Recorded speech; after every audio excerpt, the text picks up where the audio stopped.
வணக்கம். சற்று முன் கிடைக்கப்பெற்ற மிக முக்கியமான செய்தி ஒன்று வெளியாகி உள்ளது. திருவாரூர் தொகுதியில் பிரச்சாரத்திற்கு செல்லும் பொழுது ஸ்டாலின் அவர்களது வாகனத்தில் பறிமுதல் செய்த பறக்கும் படை அதிகாரிகள் சில பெட்டிகள் இருந்ததாக கூறப்படுகிறது. நண்பர்களே, இந்த வீடியோவிற்கு ஒரே ஒரு லைக் மட்டும் சப்ஸ்கிரைப் பண்ணிருங்க.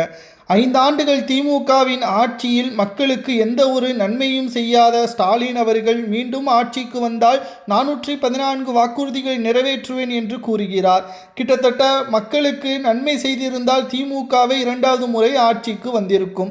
ஆனால் இந்த முறை திமுக எதிர்க்கட்சி அந்தஸ்தை கூட இழக்கக்கூடிய ஒரு சூழல் உருவாகும் என்ற தகவல்கள் கிடைக்கப்பெற்றுள்ளது. பிரச்சாரத்திற்கு செல்லும் பொழுது பணப்பட்டுவாடாவை தடுப்பதற்கு பறக்கும் படை அதிகாரிகள் தீவிர சோதனைகளிலும் ஈடுபட்டு வருகிறார்கள். இதில் பாரபட்சம் பார்க்காமல் திமுகவின் தலைவரும் தமிழக முதல்வருமாக இருக்கக்கூடிய ஸ்டாலின் அவர்களது வாகனத்திலும் சோதனைகளை நடத்தி வருகிறார்கள். அதில் சில பெட்டிகள் இருந்ததாகவும் கூறப்படுகிறது. மேலும் இதில் சோதனைகள் செய்த பறக்கும்படை அதிகாரிகள் அதில் கிட்டத்தட்ட 4ற்கும் மேற்பட்ட சட்டைகள் மற்றும் பேண்டுகள் இருந்ததாகவும் கூறப்படுகிறது. மேலும் இது ஸ்டாலின் அவர்கள் பயன்படுத்தக்கூடிய சாதனங்கள் என்றும் காவலர்களிடம் தெரிவித்துள்ளனர். ஆனால் பணங்கள் இருந்ததாக எந்த ஒரு தகவலும் தெரியவில்லை. கிட்டத்தட்ட 70,000 ரூபாய் ஸ்டாலின் அவர்கள் கைவசம் வைத்துள்ளார். இதற்கு காரணம் ஆரத்தி எடுப்பதற்கு 1000 ரூபாய் கொடுப்பதாக ஸ்டாலின் அவர்கள் தெரிவித்துள்ளார். ஏனென்றால் 50,000ற்கு மேல் கொண்டு செல்லக்கூடாது என்று பறக்கும்படை அதிகாரிகளுக்கு தேர்தல் ஆணையம் உத்தரவுகளை பிறப்பித்துள்ளது. ஆனால் 70,000 வைத்துள்ளதன் காரணமாக ஸ்டாலின் அவர்களிடம் இருந்து அந்த பணத்தை பறிமுதல் செய்யவில்லை. மேலும் அவர் சொன்ன காரணங்கள் சரியாக இருக்கதாக கூறப்படுகிறது.